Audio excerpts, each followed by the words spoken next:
दोस्तों, किसी महान व्यक्ति ने कहा है कि जिंदगी भर मैं भूल करता रहा, धूल चेहरे पर थी और मैं आईना साफ करता रहा। नमस्कार दोस्तों, मैं गोपाल कलमुदिया। एक बड़ी छोटी कहानी है।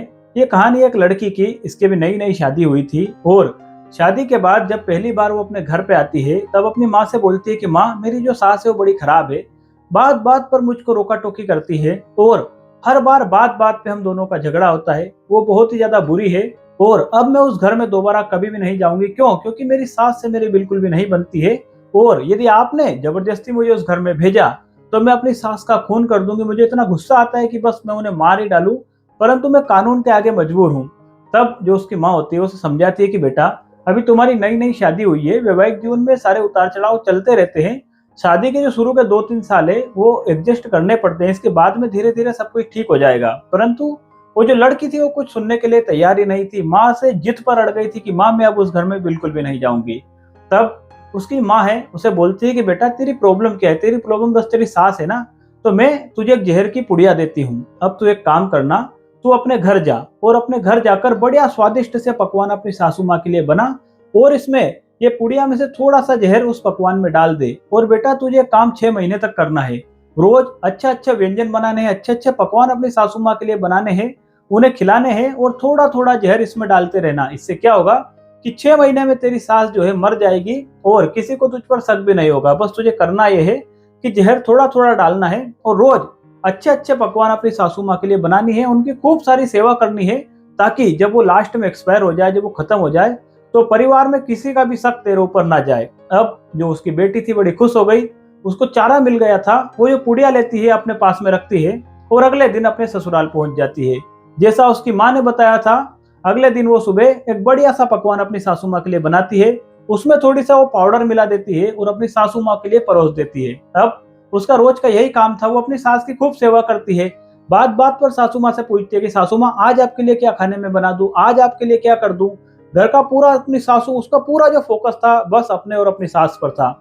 इस तरह 1 महीने, 2 महीने, 3 महीने, 4 महीने बीतते गए और जब 5वां महीना पूरा होने वाला था तब वो जो लड़की है एक दिन अपने घर आती है।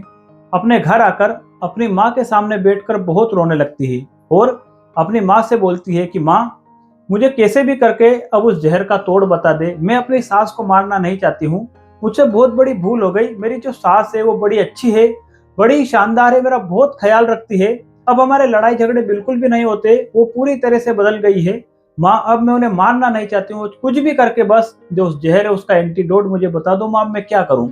तब जो उसकी माँ होती है उसके सर पर हाथ फेरते हुए बोलती है कि बेटा, ये तेरी वही सास है जो आज से ठीक 5 महीने पहले थी। आज से ठीक 5 महीने पहले तू इन्हें मारना चाह रही थी, उस घर में जाना नहीं चाह रही थी, और अब ऐसा क्या हुआ कि तू अब उसी सास के लिए यहाँ पर मेरे सामने वापस से रो रही है, वापस से गिड़गिड़ा रही है।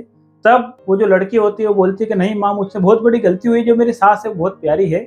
तब जो उसकी माँ होती है वो बोलती है कि बेटा, मैंने उस जो पुड़िया में कोई जहर वगैरह नहीं दिया था, उसमें तो बस थोड़ा सा चीनी का पाउडर मैंने तुझे दिया था, उससे तेरी सासू माँ को कोई भी नुकसान नहीं होगा।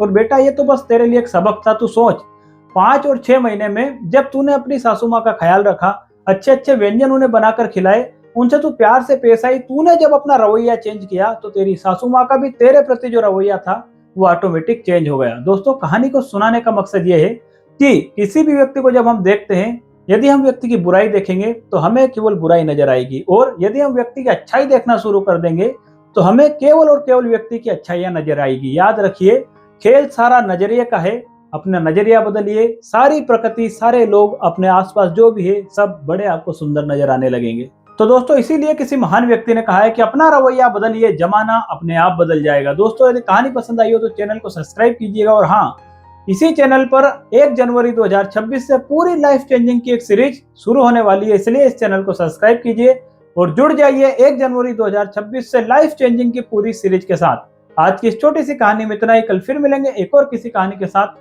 तब तक के लिए जय श्री कृष्णा।